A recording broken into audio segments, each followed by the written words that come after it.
Hello, everyone. Welcome to the Etech Leadership Table.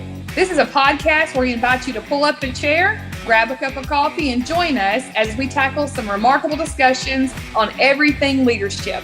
I'm Melissa Wood. I'm your host. I'm the Dean of Leadership Development at Etech Global Services. We have a great topic today. We have an amazing person joining us at the table. And we are going to talk about everything human resources as it relates to the customer experience. So welcome. Please help me into welcoming Veronica Chimney. As we pull up this table, thank you for joining me at the table, Veronica. Thank you, Melissa. This is not the first time you and I have sat at a table together. No, it's not. You sat at many tables. I remember precisely when you and I, during COVID, I got to come visit you, and we actually sat at your table in your dining room. We did. So I'm excited about our conversation today. Let me tell our listeners a little bit about you, if you don't mind. Okay. Sure thing. Veronica Chimney is Senior Vice President of Human Resources at Etech Global Services. You guys know Etech. We're a multinational outsourcing organization. We have over 3,000 employees in 3 different countries. Veronica's got her work cut out for her. We provide world-class services to Fortune 500 companies. We have locations in the U.S., India, and Jamaica. Those are the 3 countries I'll talk to you about. Our job is to help those Fortune 500 companies be remarkable, be the brand that they set out to be. And helping us do that is our very own Veronica. If you guys can believe it or not, she's been a 22-year veteran in the call center BPO industry. Who can stay in the BPO industry for 22 years? We could do a podcast just on you being in the BPO industry for 22 years. So she's held key leadership positions within Etech. She was in operations, right? In training, and for the last 17 years, found a sweet spot, if you will, and does a tremendous job in human resources for those last 17 years. She knows what she's talking about. She holds a Master's of Science degree in Human Resources Management, currently a doctoral candidate with the emphasis of leadership innovation at St. Thomas University, and she's scheduled to graduate May 2022. So if you can hear everyone at the table giving Veronica a real round of applause, so congratulations. I like to refer to her as Dr. Chimney, and I've done that even while she was in school because I had no doubt that she would graduate. So welcome to the table. Thank you, Melissa. Thank you so much. We have just a few questions for you today, but I want to kind of give the users some information, the listeners some information about you. If you're going to pull up to the table, and what would be your favorite drink? If you're going to pull up to the table to answer these questions, do you have a favorite drink that you like to drink at the table? I do, and you opened up by talking about when you came here and we sat around the dining room table. I wished we would have had a cup of green tea, hot. Yes, green tea. That is my go-to drink. Yes, the best of all times. It is. Green tea is wonderful. It's the best of all times. I have to tell you, I have just recently found, because I know you like to sweeten yours with a little bit of honey sometimes. So I have found lemon infused honey. It's infused inside the honey, and I have found lavender infused honey, and it's all organic. But we'll talk about that at a different podcast. Okay, it's funny you say that. I've been putting a little bit of lemon juice in my. Interesting. Yeah, we must talk. I have too, but I went shopping and then I got introduced to this lemon infused honey, so I don't have to put. It's one step wonder. It's in there. Delicious. Well, all right.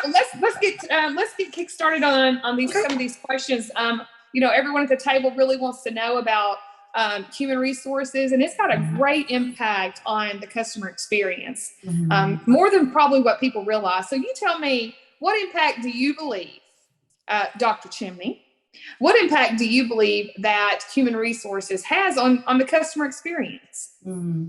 Wow. So, there are so many components within human resources, and I want to gather all of them, but Melissa, because of time, I won't, but I'll talk about culture first, because HR is responsible, not solely, but HR is responsible for the culture. And when I say that, I'm talking about checking the temperature of the staff, engaging the staff. All those are key ingredients, and that's definitely an impact to customer experience. And what I mean when I say that is organizational culture A positive organizational culture creates satisfied employees. Satisfied employees will perform better. The morale tends to be a little bit better.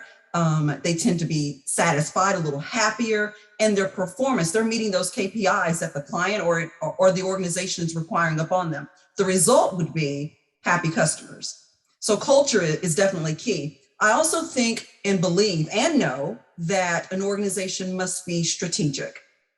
They must be strategic. If we want to make an impact, not only for the organization, but for our end user, for our customers, then we need to think about our recruiting processes, our pre-onboarding processes, onboarding. Are we hiring the right people? Are we identifying individuals who will be the best fit for this organization, who we can help grow and help individuals become the best version of themselves? And I think about training. Are we providing them with the training that will give them the proper tools to be successful? And that would be agent training, product training, technical training, leadership development. All of those things are critical. And then I also think about assessment and evaluation, which is why giving feedback is critical. And all of those items, all of those components within HR definitely impacts the culture organization, which makes me go back to the first question. The organizational culture definitely impacts customer interaction and engagement. I love to take notes every time someone sits at the leadership table with me, and just how you linked in, how the culture, and I know that this is an important topic for you. Mm-hmm. Just talking to you this morning and yesterday, I know that this is what you live and breathe about making an impact on the culture of our company. And I get to partner with you. Not many of our listeners know that I get to partner with you on creating that culture. And I've done that for many years while you've been in human resources. So it's just been a blessing to not only hear you speak so intelligently about it, but I actually get to see you walk out those actions in real life. So I just want to say thank you for that. And thank you for having the passion that you do about the belief that you have that it drives internally our culture and our clients and our that we service for the customer experience. So absolutely. That's some power here. I lend you a thank you as well, because you're an awesome partner along the way. So thank you. You're just fun to work with. We'll grab a snack next time we're at the table and have some fun times to talk about. Okay. Maybe some crackers. Sure thing. Sure thing. You kind of touched on this one a little bit, but you talked about employee engagement, and I know that's another big hot topic. It's a big hot topic in our industry, and it plays a big role in the customer experience, and it plays a huge role in our culture, right? So it's kind of vice versa. The culture impacts employee engagement, and employee engagement impacts the culture. So can you kind of give our viewers just a sneak peek into what is Etech doing specifically to engage the workforce culture? That's a good question. So one of the trends definitely in the HR world is efficiency in the workplace. And I think I mentioned the word intentional and strategic. It's so important to incorporate both in the thought process each year as you're beginning to identify ideas and activities that would support partnering with employees, which would be engagement. The first thing that comes to mind is I say check the temperature. And basically, for those that may not understand that, it is obtaining feedback from your employees. And they'll tell you if they're satisfied or not. And they'll also tell you how can we become better. And we want that feedback. And so we try to identify the temperature, and we do that by ways of ideas in motion. And that's an opportunity for individuals to go on something we call Team Member Web. It's an intranet site. So they provide us with feedback. They tell us what they want, what they need, and what they don't like, which is the good, the bad, and the ugly. And we want all of the above. And so giving them a platform to have a voice is critical. And we call that ideas in motion or suggestion box. But also think another way to engage is to definitely be intentional on a give back initiative. I've been reading lately that many individuals are looking for a company where they can participate in giving back to the community. Well, we've joined that bandwagon and we have a plan and we're strategic about it. It's called our Give Back Initiative. And every month, Melissa, every month in every location, that's India, that's the US, that's Jamaica, there is an activity taking place where we are giving back to the community. And it could be by way of reading a book. It could be adopting a highway, picking up trash. And the good news is, so not only are we giving back to the community, but we're also offering our agents an opportunity to participate, which definitely develops and builds relationships. So that's another one. Something else we're doing is, which I happen to love this, is identifying a focus on growth. And sometimes, you have someone who onboards an organization and they have no idea that they will eventually be the director of operations or a director in human resources, but we plant a seed with the opportunity of growth. That's definitely a part of engagement. And here's one more that comes to mind is recognition, just recognition. And I'm not talking about, good job, Veronica, good job, Melissa. I'm talking about stand up, identifying what people have done very well and thanking them for whatever it would be. We had, in fact, I think it's been 16 years now, Melissa. We have something called YOSA, and it's years of service. And it's an award ceremony, years of service award ceremony. And basically, if you've been with the company 5, 10, 15, 20, 25 years, we give you an opportunity to be recognized publicly in your location. There's a certificate, and then there's a personalized gift that we give to every single person in every category. So we want to say thank you for your hard work. Thank you for your contribution. We definitely recognize what you've contributed to the organization. And, and then there's that high five. So that's one. Another area, and you've been a part of this, is character commitment. Just identifying, we have 12, and I won't go through all 12, but an example would be in integrity and valuing people, teamwork, accountability, vision, teachability. So there are 12 of them, and every year our leaders have an opportunity to vote on a leader who's demonstrated or who's led by example in one of those categories. So we have a session where they are acknowledged and recognized. We give them a certificate of appreciation for leading by example, and we give them a gift, just to memorialize what's taken place for that year. I will tell you, for those that are not recognized, it does give them an opportunity to try to, strive for that goal. I want to be recognized as a leader of integrity, or I want to be, recognized as a leader that demonstrates teamwork. So those are just a few examples that come to mind. I think those are more than a few. We talk about an engaged workforce, both, you and I, we just get so passionate about that topic. And when I asked you that question, I knew your eyes were going to light up, because I know that's one of your favorite topics. But, we talk about an engage. Engage is like an action word, right? And so you said the ideas in motion, that engages the team. The give back initiative.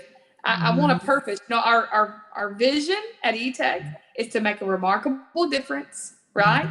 For each other, ourselves, and our communities. And that give back initiative allows us to do that. We walk that out. So I love that piece about engaging the workforce, the roadmap. And, I know that we're even making strides to make adjustments to those roadmaps and do some amazing things. Many times Matt Rocco, when I know before I even joined, you were already here, but Matt Rocco, the president of our company, he talks about leadership as a journey. And I know that roadmap is a way for us to keep his vision alive as our leadership journey, with showing someone that this is a journey and all the things that you can do as an employee. If you want to be the next CEO or the next, Dr. Chimney, you have that availability to you, and that helps to keep everybody engaged. The character commitment awards, the YOSA. I still have some of my personalized gifts. I know you do too. Probably some sitting behind you in your beautiful office. So, those are some really awesome things when we talk about engaging the workforce. In so many companies, I have the opportunity of helping people in the business sector, in the private sector, in the educational sector, and I know you do as well. And that's a big topic, is keeping employees engaged. We hear many things about mass walkouts and just people with mental health issues at work, and an engaged workforce. I just really like that topic. We go into the next question. You kind of touched on this, but I'm going to stretch you a little bit more. Okay. And I'm going to ask you, when we talked about, what impact we have, does human resources have on the customer experience? You beautifully explained that. Then we talked about the employee engagement.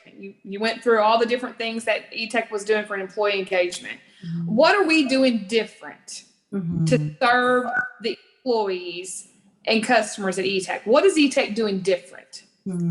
Okay, so That's a good question, because what sets you apart? What's Right. apart? And and they're simple, and I think they may not be major, but when you say it out loud, you become pretty proud of what you're doing. So a lot of organizations don't have committees where we have a forum. There's a platform for our agents to give feedback on improvement. And there's several committees. In fact, so when I say committees, I'm talking about there's a task force for Winning Culture Survey. So Yeah. one of the things that come to mind would be Winning Culture Survey. So we have an annual satisfaction survey that we've entitled Winning Culture. That's important. And I bring that up because many companies have gone away with several things. They've gone away with performance reviews. They've gone away with employee satisfaction.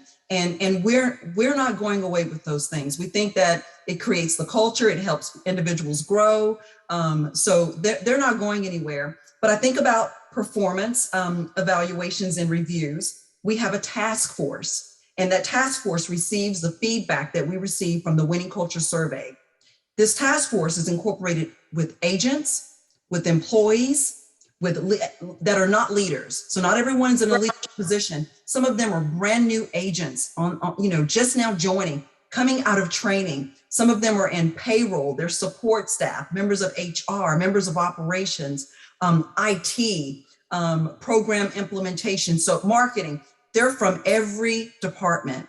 And that's so important to get people. One of the things that we've done is we've stated in our document is to check your title at the door. So when you go into a session with one of these committees, titles aren't important, because Jane Doe, who is an agent who started with the company 5 weeks ago, the feedback is important. Your observation, your assessment on how we can be better as an organization is just as critical as Jane Doe, who's been with the company for 25 years. And so check your title at the door, but it's the committees that we've created. So there's a Winning Culture Task Force. There is a Give Back Task Force. There's a recruiting committee. There's a Work-Life Balance Committee. Yeah. We want everyone to relax. We want everyone to take that time off. We want to get ideas on what can we do to help you with your work-life balance. There's a Wellness Committee, which happens to be one of my favorites this year. Every month, we have a session with all of our leaders and employees. We invite them to a podcast where they can hear. Just yesterday, Cheryl and Trish had a podcast on mental health. Because we're all dealing with issues, especially Melissa, coming from the pandemic, we're just dealing with things. And if they're not, they know someone who may be. And so mental health, exercising, eating better, it's just financial. I mean, it's just so many things that we try to dive into. But one of the things that sets us apart is that we've identified committees in each of these areas where all of our employees at all levels, all departments are participants. And that's important. It helps us become better. That's almost a secret sauce. Sometimes I wish we don't do it perfectly, but I believe that we understand as a leadership team that these things are critical. And I just want to point out for our listeners, and just point out to you, maybe you didn't realize, the word intentional. You've used it pretty much every question I've asked you so far. You've used the word intentional. And so I know that's not by accident. I'm sure that's intentional. But I know that these programs, they don't just happen. And the intentionality that the team has had to create these committees, to have these meetings, to actually pull agents off the production floor, right? And pull leaders out of the production floor, to be able to invest in them in these meetings is just phenomenal. So I really like that advice that we give out, what we do differently in the community. So thinking about other companies that are struggling, let's just say they're struggling when it's about bonding the human resources and the employee bond. All right. What suggestion would you give other companies? Say, listen, we're not here to say that we do it perfectly, but we're here to say that our numbers do back up some things that we're saying. Our growth, our retention, right? We've seen successful retention rates even during the pandemic. Even when we had to send everyone home, we were able to get laptops and computers to everyone's home. So what advice would you give other companies about how to really link the human resources and the employee bond. And when I say employee, Veronica, that could be at an agent level or that could be in a leader level. Either way, what advice would you give? I think that all companies should be at the height of flexibility. And I say that because we're somewhat exiting the beginning of a pandemic as an example. And many organizations, they became very frustrated because you have employees working from home, you have employees working on location. A lot of the leadership development or even discussions with your staff may be via Zoom or via Teams. So that the dynamics of communication has changed. So height of flexibility is key. But I also know that especially as organizations mature, sometimes you forget the voice of all levels of employees. And that's a bad thing. That's not good. And the reason that that's an area of opportunity is because you become too content with what's now. And when you allow everyone to have a focus, then you begin to look at what's to come. What's to come. So how are we going to make an impact, and how are we going to change, and how are we going to be better? Melissa, how are we going to be better than we were 15 years ago? So we have changed some things just because, we can't do the same things that we did 15 years ago. We should not want to remain stagnant in anything. And sometimes companies a little too comfortable, and that's what they do. And so we definitely don't want to fall into that category. Another area would be to definitely hear the voice of the people and identify a mechanism, a tool, or a method to do that. And it could be in focus groups. It could be something on an intranet site. It could be a form that you give to employees, but seek their feedback on a regular basis. Even on, if you painted the walls, ask them if they like the color. In fact, you want to take it a step back. Don't ask them if they like the color. Ask them to participate in voting on the color. Love it. Involve them. And so that would just be a couple of things I would share. Identify a mentor program. So if you have individuals who've been in leadership for a while and they understand and they've proven to be successful in leading others, why not partner them with someone new? That's how we build the bench. That's a part of a succession plan and developing others, building the bench. That is intentional.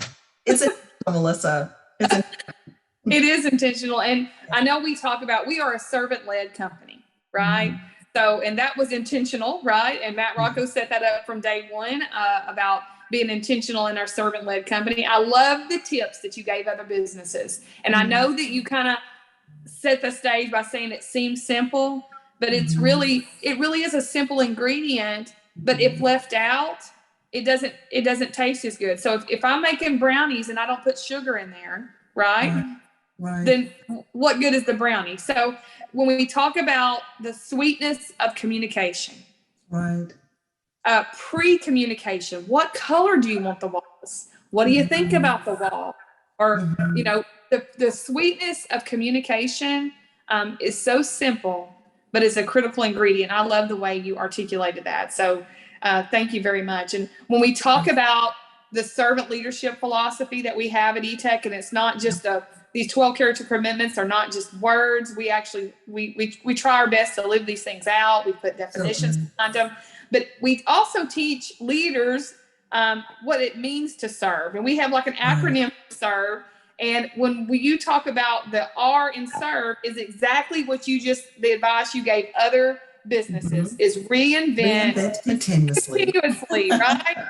And I think that's where I heard you say, I just want to draw that out a little more of that reinventing continuously. You said that I think people get stagnant. They get, just kind of comfortable, if you will, in what they're doing. So this reinventing continuously on that sweet communication ingredient, I think is really key things that you have placed out here at the leadership table. So I just want to thank you very much for that. And thank you for your time today.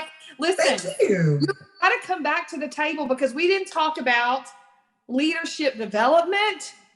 We've got to talk about that. We've got some great things happening with leadership in our company, internally and externally.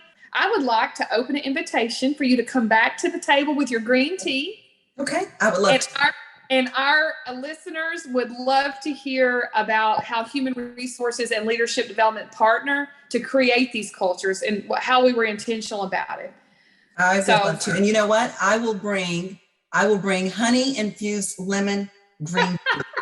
I will. You bring the green tea. I'll bring the honey infused. Okay, that works out for me. And then maybe we can just actually be sitting at the same table here pretty soon together and having something together. I would enjoy that, Melissa. Thank you. Thank you very much for your time today. As always, it's a pleasure. And until next time, we'll see you and anyone else who would like to sit at the leadership table with us and learn about many topics regarding leadership development and Etech. Thank you guys for your time. Thank you. Take care. Hello, everyone. Welcome to the Etech Leadership Table. This is a podcast where we invite you to pull up a chair, grab a cup of coffee, and join us as we tackle some remarkable discussions on everything leadership. I'm Melissa Wood. I'm your host. I'm the Dean of Leadership Development at Etech Global Services.